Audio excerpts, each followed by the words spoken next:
Bonjour tout le monde, je commence une série de vidéos sur les arcanes majeurs du tarot. Je m'inspire d'un tag relayé par Katou Tarot dans ses propres vidéos qui s'appelle Top des atouts du tarot, qui est inspiré d'un autre tag en anglais qui s'appelle Top Tarot Trumps. Le principe, c'est de montrer 5 cartes de nos tarots, de nos collections, pour chacune des arcanes du tarot. Des arcanes majeures, là, pour le moment en tout cas. Et comme vous pouvez le voir, j'en ai choisi bien plus que 5, donc je prends un peu de liberté par rapport à ce tag. En fait, j'ai plutôt envie de montrer toutes les cartes qui m'inspirent quelque chose de particulier par rapport à cet arcane, qui peut sortir un petit peu de l'imagerie traditionnelle de l'arcane, ou qui a des symboles qui m'interpellent particulièrement. Donc j'avais pas spécialement envie de faire un choix de 5 arcanes, peut-être que je le ferai quand même à la fin de la vidéo, mais c'était vraiment juste une occasion de parler des symboles sur ces cartes, de voir ce que ça m'évoque par rapport à cet arcane. Je vais pas reprendre, je pense, en entier les explications sur les arcanes. J'ai déjà des pages assez détaillées sur les significations des arcanes majeures sur mon site, donc je vous invite à aller voir si vous voulez aller plus loin. Là, je vais essayer d'aller relativement vite pour juste me baser sur les visuels des cartes. Voilà. Donc là, on commence avec l'arcane, souvent numéroté 0 ou pas numéroté du tout, qui est l'arcane du fou ou du mat dans le tarot de Marseille. Les imageries les plus traditionnelles qu'on peut retrouver, alors vous avez remarqué que je ne sors pas ni un tarot de Marseille ni un Rider-Waite-Smith traditionnel, mais on a ici une carte du This My Third à tarot qui est quand même assez proche du Rider-Waite-Smith traditionnel, et une carte de mon tarot de la fortune qui pour le coup ici est très basée sur le tarot de Marseille. Donc le fou. Qu'est-ce qu'on peut voir sur cette carte? On voit en général un personnage qui commence à s'approcher du bord d'une falaise qui est en marche. Donc il y a fort à parier qu'il va tomber de la falaise, ou alors qu'un passage secret va se déclarer quand il va poser le pied. On a un personnage qui a souvent un sac ou un baluchon qui peut évoquer le fait d'avoir peu de choses à emporter avec soi. On a souvent un animal qui suit le personnage, soit pour le pousser, soit pour le sauver, soit pour l'accompagner.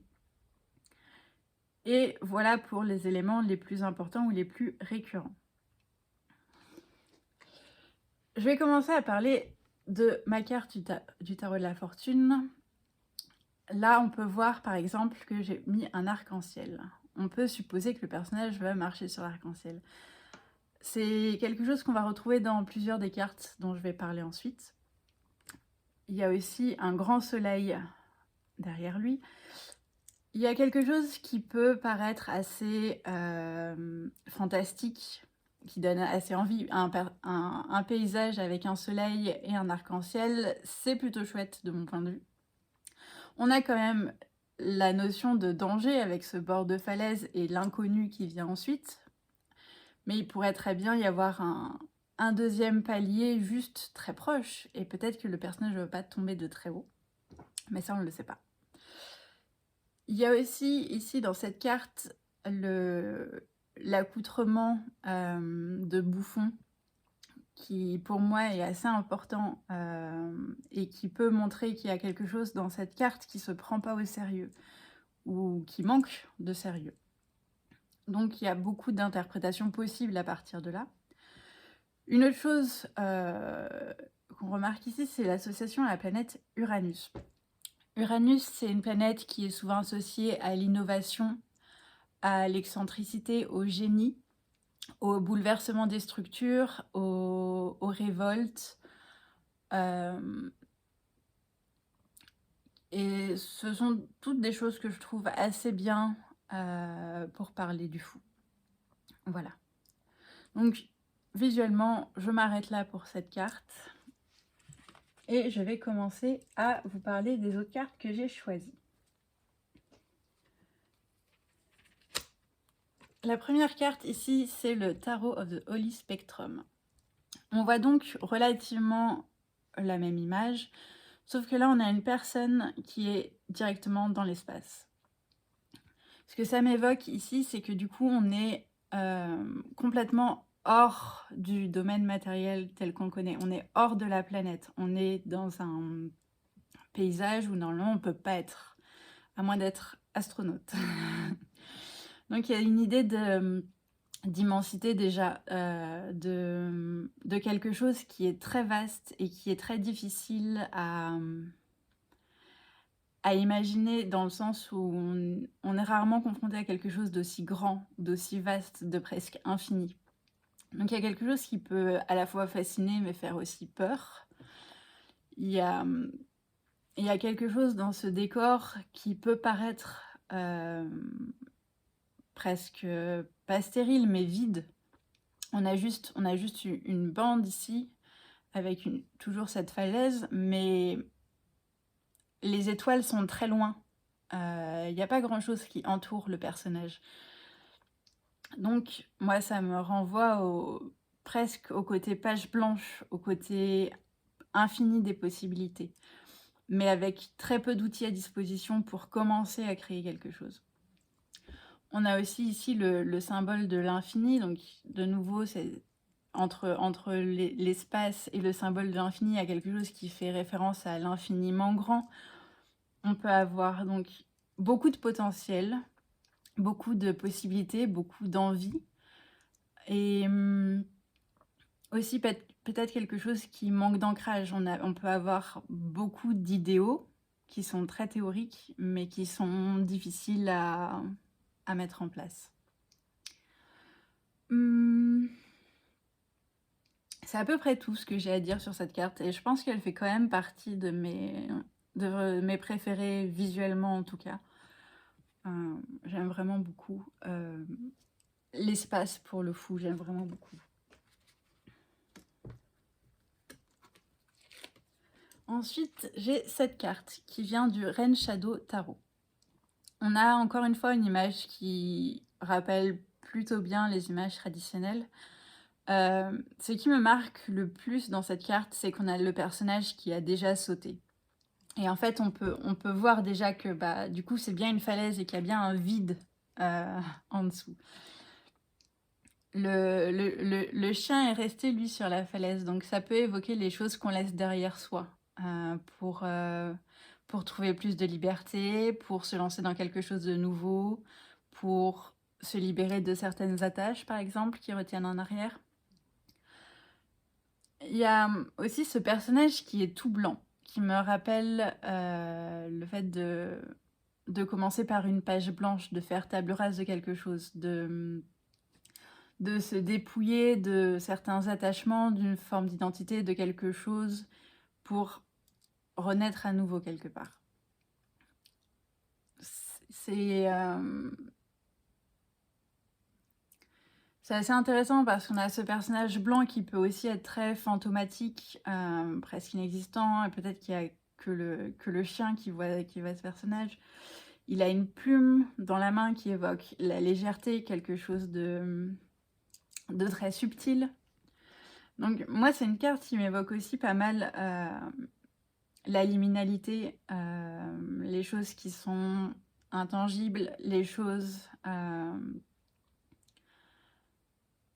Par exemple, c'est toutes ces choses, ça peut être du domaine spirituel, ça peut être du domaine ésotérique, ça peut être du domaine très personnel, psychologique. Toutes les choses qu'on n'ose pas forcément exprimer ou dire aux autres parce qu'on a l'impression d'être le seul à les voir, à les ressentir, à les percevoir, à part certaines autres rares personnes. Donc c'est pour ça que j'aime plutôt bien cette carte.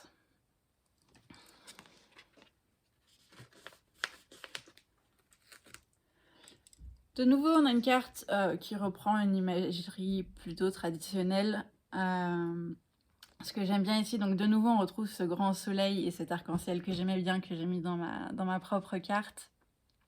Il y a quelque chose d'assez festif, d'assez joyeux dans cette carte. On a... Enfin, moi en tout cas, j'ai très envie de le suivre, ce personnage. Je sais pas où il va, mais ça a l'air fun. Là, on a donc du coup, on a une montagne ici qui peut représenter l'ancrage, le monde matériel. Et le personnage, il flotte déjà au-dessus. Il est plus sur la montagne, il est plus sur la falaise, il est au-dessus. Il est dans les airs, il est dans le ciel. Évidemment, on ne peut pas vraiment marcher sur les nuages en vrai. Donc ça peut évoquer quelque chose d'un peu irréel, d'un peu fantastique, d'un peu fantasmé. Ça, ça évoque un petit peu ouais, presque le magicien d'Oz où tu vas dans un... Tu suis une route magique comme ça. Ce qui est intéressant aussi sur cette carte, c'est cette espèce d'éblouissement sur le visage. Alors c'est intéressant parce qu'il ne regarde pas vers le soleil, mais il est quand même ébloui. Donc je parlais de la page blanche et du personnage blanc dans la carte juste avant. Là on a la tête qui est surtout illuminée, blanche. Donc ça peut être un éclair de génie, comme ça peut être le fait d'être aveuglé par des idées irréalistes, d'avoir là aussi peut-être des idéaux, mais qui restent juste dans la tête parce que c'est difficile à ancrer, surtout que le personnage n'est pas du tout ancré pour le coup. Et voilà pour cette carte. Ce sont les principales choses que j'avais envie d'évoquer. Il y a aussi quelque chose de très subtil ici. On a un deuxième bras, comme si le bras était en mouvement et qu'on a toujours le bras fantôme en dessous. Et ça peut évoquer encore une fois, les choses qui sont difficiles à faire en réalité, ou des mouvements qu'on n'ose pas encore tout à fait faire. C'est libre à l'interprétation pour le coup. La carte suivante, c'est une carte du Numinous Tarot. Alors, ici, on a aussi un personnage qui a sauté. Pour le coup, encore une fois, on était bien sur une falaise. En plus, juste en dessous, on a une mer assez agitée. Hein, on a des vagues assez violentes. En plus, on a un nuage bien noir avec des éclairs qui fusent presque avec l'eau. Moi, ça me donne l'impression que le personnage, une fois qu'il va tomber dans l'eau, il va s'électrocuter et puis c'est fini. En même temps, le personnage est en plein dans un arc-en-ciel, son bras touche le soleil, donc il y a comme une idée d'être protégé dans ses instincts qui peuvent paraître un peu fous, ou de faire des choses qui peuvent paraître dangereuses, mais qui peuvent apporter peut-être des super opportunités.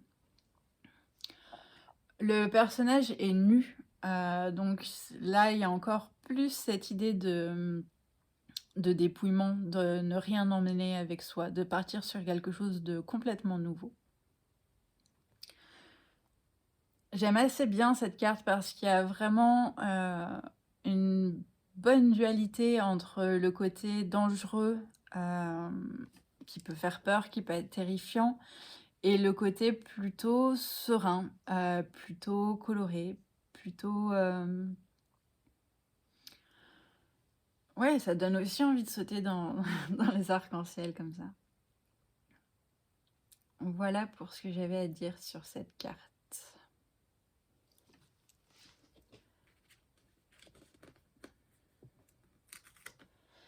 La carte suivante, c'est une carte du Serpent Fire Tarot. Là, c'est assez différent parce qu'on a même plus un personnage, on a juste un animal, qui est donc ici une licorne. Donc, a priori, la licorne, ça va nous évoquer quelque chose de plutôt fantastique, d'irréel, des sortes de chimères, des idéaux. Après, on peut toujours coller une corne à un cheval et s'imaginer que ce sera une licorne, mais voilà, c'est pas tout à fait la même chose. Ce que j'aime bien aussi ici, c'est qu'on a donc une mer, mais qui est représentée un peu comme une falaise. Et donc, pour moi, il y a quelque chose qui casse des codes. La mer peut pas faire ça. Elle peut pas faire un coup d'angle droit comme ça. Il y a... Donc ça peut être un bouleversement des codes, ça peut être un changement de dimension, passer d'une dimension à l'autre, passer d'un monde à l'autre, passer du réel à l'irréel. Ça peut s'interpréter de plein de façons différentes.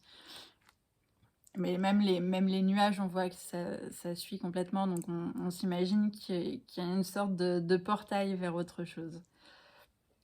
Voilà pour cette carte.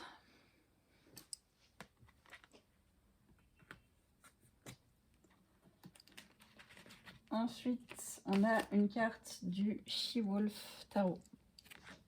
Alors là, on retrouve un personnage qui saute de la falaise ou qui danse, on ne sait pas très bien. Ça peut être quelqu'un qui se challenge juste sur le bord de la falaise, mais qui compte pas forcément sauter. On a de nouveau un grand soleil ici, mais ensuite on a un paysage assez escarpé, assez difficile à naviguer a priori. On a, au lieu d'un seul animal, on en a deux, que je suppose sont des loups ou des chiens très noirs.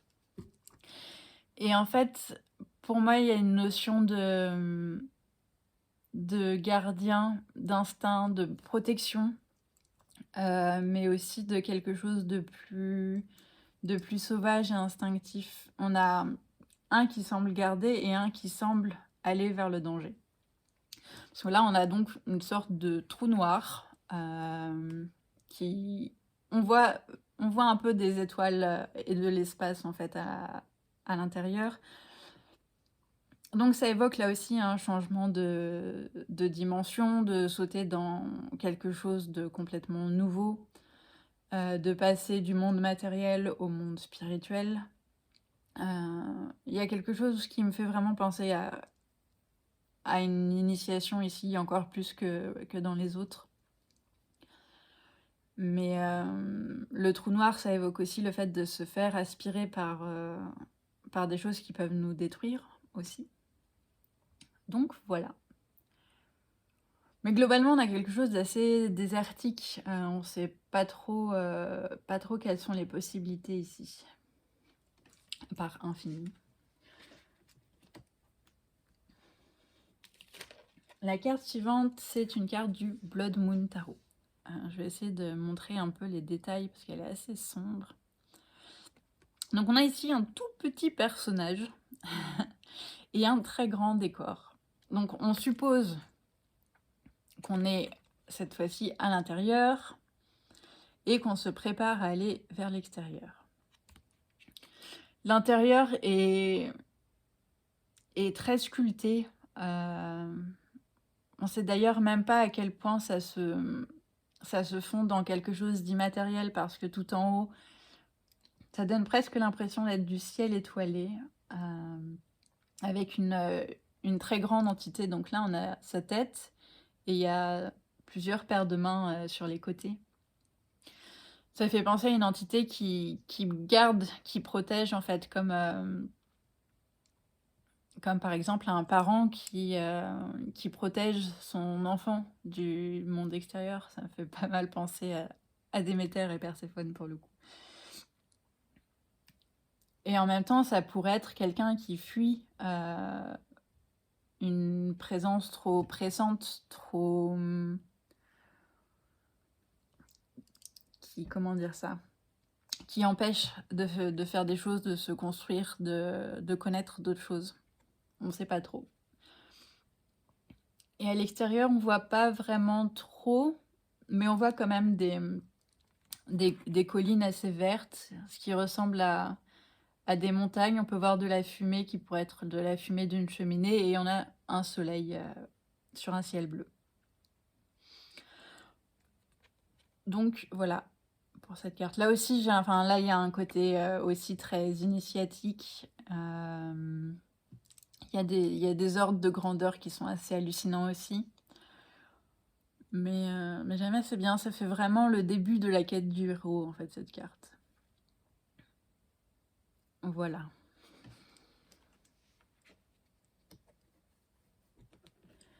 La carte d'après, c'est une carte du Starman Tarot, qui s'appelle Sacred Clown ici. Oui, tous les autres avaient gardé leur nom traditionnel. Donc ici, on a quelque chose de très saturé, mais c'est un peu pareil dans toutes les cartes de ce tarot. Mais donc, on a des sortes d'écritures qui sont en fait assez indéchiffrables. Enfin, je pense pas qu'il y ait vraiment écrit quelque chose. Ça fait un peu comme du charabia. C'est un peu exprimer beaucoup de choses, mais sans rien dire de concret. Il y a quelque chose de très coloré, donc très tape à l'œil, très, très excentrique. On retrouve le côté bouffon aussi. Donc le fait de ne pas forcément prendre les choses au sérieux, d'aimer jouer, que ce soit jouer tout court, jouer avec les mots, jouer avec les apparences, etc. On retrouve la notion de danger avec un soleil qui est quand même en éruption et très très proche du personnage. Il y a l'idée de faire attention, de jouer avec le feu parce que ça peut brûler fortement. On a des pièges comme pour la chasse par terre. Donc au moindre mouvement que le personnage peut faire, ça peut déclencher quelque chose de pas top. Ça peut être des accidents, ça peut être le fait de volontairement marcher dans des pièges pour voir ce que ça fait. Surtout qu'on voit que sur un piège, il y a un diamant, donc il y a le fait de se faire attirer par des choses qui brillent et qui en fait sont des pièges ou qui sont pas terribles pour soi.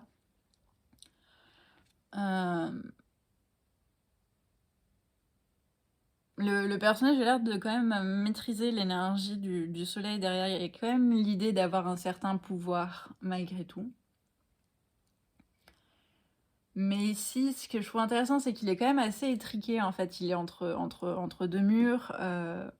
Il y a peut-être une porte derrière, mais c'est peut-être une impasse. Donc au final, il y a beaucoup moins cette notion de liberté et de grands espaces qu'on a eu juste avant, et plus ce truc d'être peut-être un peu enfermé dans sa tête, dans son propre monde, dans sa propre bulle, et de manquer du sens des réalités, par exemple.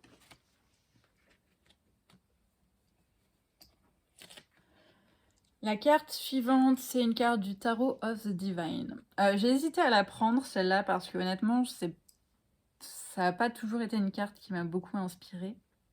Mais ce que je trouve intéressant, en fait, plus que dans le visuel, c'est si on connaît l'histoire de la petite sirène. Donc il y a de nouveau ce passage entre deux mondes. On a le monde aquatique et le monde terrestre. On a une sirène qui tombe amoureuse d'un humain et qui aimerait le rejoindre sur Terre, sauf que du coup pour marcher avec une queue de poisson c'est difficile. Donc je sais plus exactement comment est l'histoire originale parce que je crois que j'ai lu plusieurs versions. Mais en gros, dans une des versions, elle demande à avoir des jambes où elle en a directement en sortant de l'eau. Sauf que ça lui fait vraiment très très mal de marcher avec. C'est comme de marcher sur des rasoirs. Donc il y a cette idée d'incompatibilité entre les mondes et le fait de vouloir rentrer dans le moule, de devenir comme les autres. Ça peut faire vraiment mal, en vrai. Et c'est pas toujours très constructif et ça donne pas toujours les résultats qu'on aimerait. Donc, cultiver sa singularité, ça peut être vachement mieux. Et l'herbe n'est pas toujours plus verte ailleurs. Voilà ce que m'évoque cette carte. Mais du coup, je sors un petit peu du visuel pour aller plus dans l'histoire. Ce qui est souvent le cas, en fait, avec ce tarot.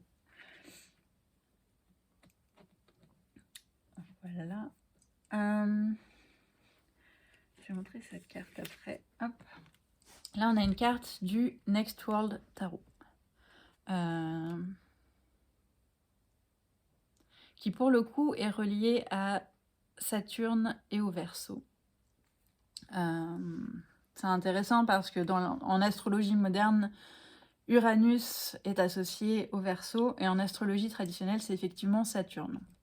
Personnellement, j'utilise plutôt les associations d'astrologie traditionnelle. Donc, J'ai tendance à associer aussi Saturne avec le Verseau. Et du coup, pour le petit point astrologie, en fait, le Verseau, c'est un signe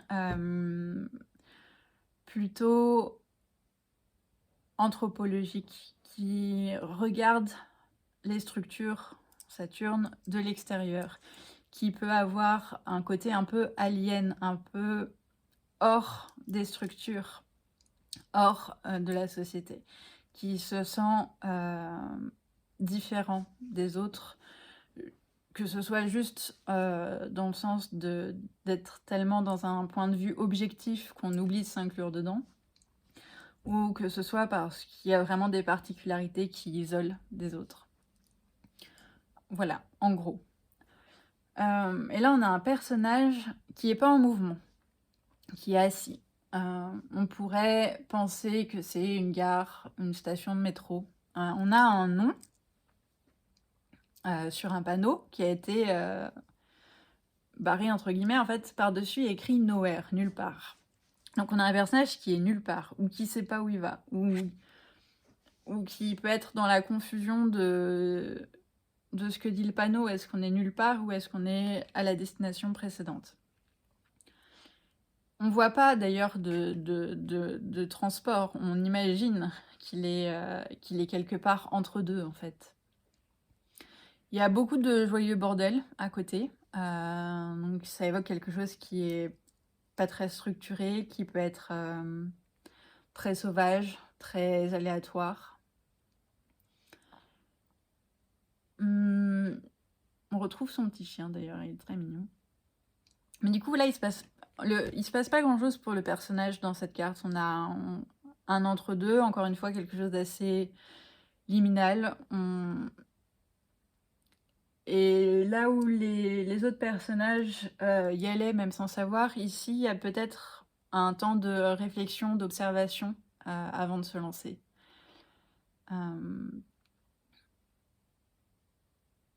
Voilà ce qui moi m'interpelle le plus. Après il y aurait plein d'autres choses parce que ce sont souvent des cartes avec beaucoup de détails. Mais c'était surtout pour ça que j'avais envie de la présenter.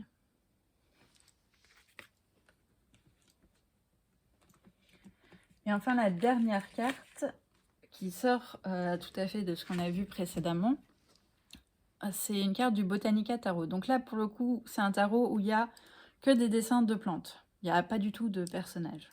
Et il y a quelquefois d'autres petits éléments de décor, mais c'est assez rare. Donc là on a un pissenlit dans sa version toute plumeteuse et prête à disséminer ses graines. Donc il y a vraiment cette notion de légèreté, mais de fragilité aussi. Et puis y avoir quelque chose de très superficiel, de quelque chose qui peut vite se déliter en fait. Enfin, vous savez tout ce que ça donne quand on souffle sur un pissenlit qui est comme ça.